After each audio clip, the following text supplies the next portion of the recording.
Assalamualaikum warahmatullahi wabarakatuh. Jumpa di video Tata kali ini yaitu tentang part 2. Ngaji dulu.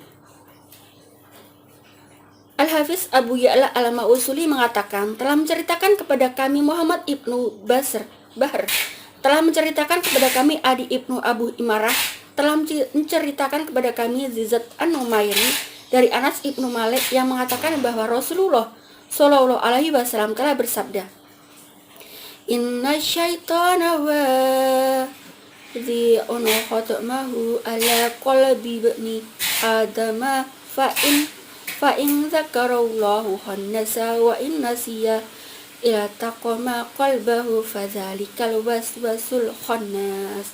Sesungguhnya setan itu meletakkan belalainya di hati anak Adam. Jika anak Adam mengingat Allah, maka bersembunyi. Dan jika ia lupa kepada Allah, maka setan menelan hatinya. Maka itulah yang dimaksud dengan bisikan setan yang tersembunyi. Hadis ini berpredikat gharib.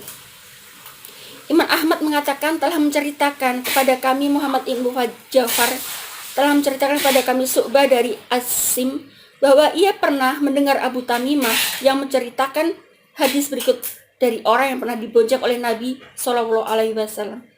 Ia mengatakan bahwa di suatu ketika keledai yang dikendarai oleh Nabi Shallallahu Alaihi Wasallam tersandung, maka aku berkata, celakalah setan itu. Maka Nabi Shallallahu Alaihi Wasallam bersabda, La taqul ta'isha syaitanu fa innaka id qulta ta'isha syaitan ta'adama wa qala bi quwwati saratuh wa idza qulta bismillah tasyara hatta yashira mithlu dzubab. Janganlah engkau katakan celakalah setan, karena sesungguhnya jika engkau katakan celakalah setan, maka ia menjadi bertambah besar.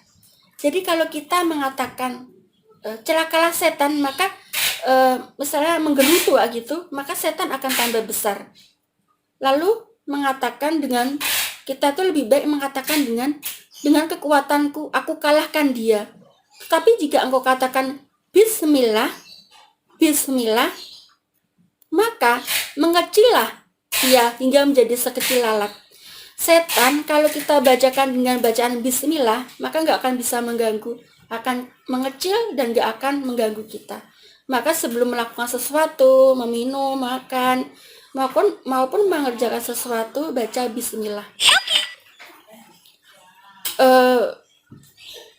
Bentar. Hadis diriwayatkan oleh Imam Ahmad, sanadnya jayyid lagi kuat. Dan di dalam hadis ini terkandung makna yang menunjukkan bahwa hati itu manakala ingat kepada Allah, setan menjadi mengecil dan terkalahkan. Tetapi jika ia tidak ingat kepada Allah, maka setan membesar dan dapat mengalahkannya. Dengan kata bismillah atau ingat Allah dengan zikir, maka setan gak akan bisa mengganggu kita dan kita akan menjadi orang yang soleh atau menjadi orang yang baik dan ke jalan lurus kayak gitu.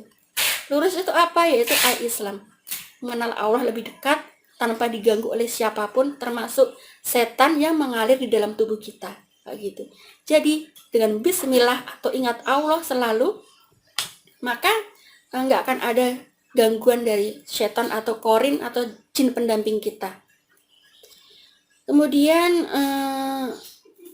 Imam Ahmad mengatakan telah menceritakan kepada kami Abu Bakar Al-Hanafi, telah menceritakan kepada kami Al-Dakah Ibnu Utsman dari Sa'id Al-Ma'bari dari Abu Hurairah RA yang mengatakan bahwa Rasulullah Shallallahu Alaihi Wasallam telah bersabda, Inna ahadakum idza kana fil masjidi ja'a syaitan fa abasa bihi kama yabishar rajulu bidabbatihi fa idza sakana lahu zanaqahu au aljamah. Sesungguhnya seseorang di antara kamu apabila berada di dalam masjid, lalu setan datang, lalu setan diikat olehnya sebagaimana seseorang mengikat hewan kendaraannya. Dan jika ia diam tidak berzikir kepada Allah, maka setan berbalik mengikat dan mengekangnya. Atau kalau kita itu ke masjid, maka setan akan